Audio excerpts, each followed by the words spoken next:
হাজার ফুলের মালা। আমরা সাবধানতা অবলম্বন করব যেন আল্লাহ রাসূল সাল্লাল্লাহু আলাইহি ওয়াসাল্লামের প্রতি কোনো প্রকার সার মানের কোনো খেয়ানত। হযরত শাহ এহসানুল গনির তত্ত্বাবধানে শাহ সুফি খাজা আনোয়ারুল হক রোশন জমিন মুর্শিদ কেবলার হুকুমে ঈদে মিলাদুন্নবী শান্তি সমাবেশ নগরীর এ ব্লক বাসস্ট্যান্ড সংলগ্ন হাক্কানি খানকা ও মাজার শরীফে অনুষ্ঠিত হয়।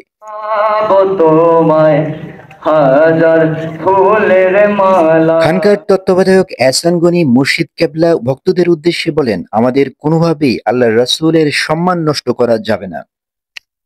আল্লাহ রাসূলের সম্মানের উপর যেন কোনো ব্যাঘাত না ঘটে, কারণ উনি এমন একজন নবী যে নবীর উপর সামান্যতম সম্মানের ত্রুটি হলে আপনার সাথে সাথে ঈমান চলে যাবে, আপনাকে আবার কর্মা করে মুসলমান হতে হবে। তা আমরা সাবধানতা অবলম্বন করব। তিনি ভক্তদের উদ্দেশ্যে আরো বলেন, আমরা মানুষকে সেবা করার চেষ্টা করি এবং এখানে তাবারুকের ব্যবস্থা করি। পর্যাপ্ত মানুষ, আপনারা দেখতেছেন যে পর্যাপ্ত মানুষ এখানে আসে, যে এখানে আসলে তাদের যে একটা রুচি, অনেকেই এখানে আসছে যে এখানে আসলে খাবার পাওয়া যায়। আর আমাদের এই দরবার শরীফ এমন একটা দরবার, যে দরবার শরীফে আমাদের কিন্তু কোনো মানি রিসিক নেই।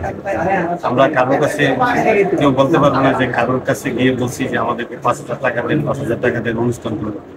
কিন্তু আমার হুজুরই আমাদেরকে শিখিয়ে দিয়ে গেছে যে আল্লাহ রাসূলের সম্মান যখন এই অনুষ্ঠানটা হবে, যতটুকু পারবি চেষ্টা করবি নিজেই করার জন্য, কারোর থেকে নিয়ে দরকার নেই। কেউ যদি ইচ্ছা করে দেয় আলহামদুলিল্লাহ, না দিলে আলহামদুলিল্লাহ। এবং আমাদেরকে কয়টা নির্দেশ আছে আমাদের প্রতি, বিশেষ করে আমার প্রতি, যে একটা লোক না খাওয়া পর্যন্ত তুই কিন্তু খাবি না।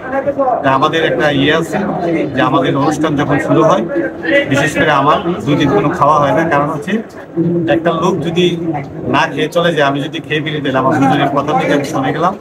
এই জন্য আল্লাহ চাই তো আল্লাহ বাঁচাই রাখলে আমি আগামী দিন সকাল ফজর নামাজ পড়ে আমরা আহার করব। গতকাল থেকে আল্লাহ ঈদে মিলাদুন নবী হক্কানি খানকা শরীফের মধ্যে আল্লাহ খতম দিয়েছে। জাতি, ধর্ম, বর্ণ নির্বিশেষে সর্বস্তরের ভক্তবৃন্দের আগমনে কোরআন পাঠ, উজিবা শরীফ পাঠ, জিকির আজকার, দুরূদ পাঠ, মোনাজাত ও সর্বশেষে তাবারুক বিতরণের মাধ্যমে অনুষ্ঠানের কার্যক্রম অব্যাহত থাকে।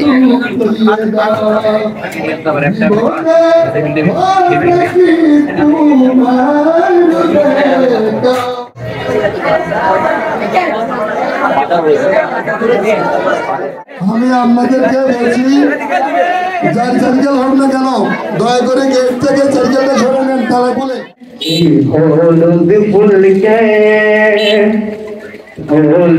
ফুলকে বাগান থেকে তুলে পেলাম মালা, মনের সুখে পরা।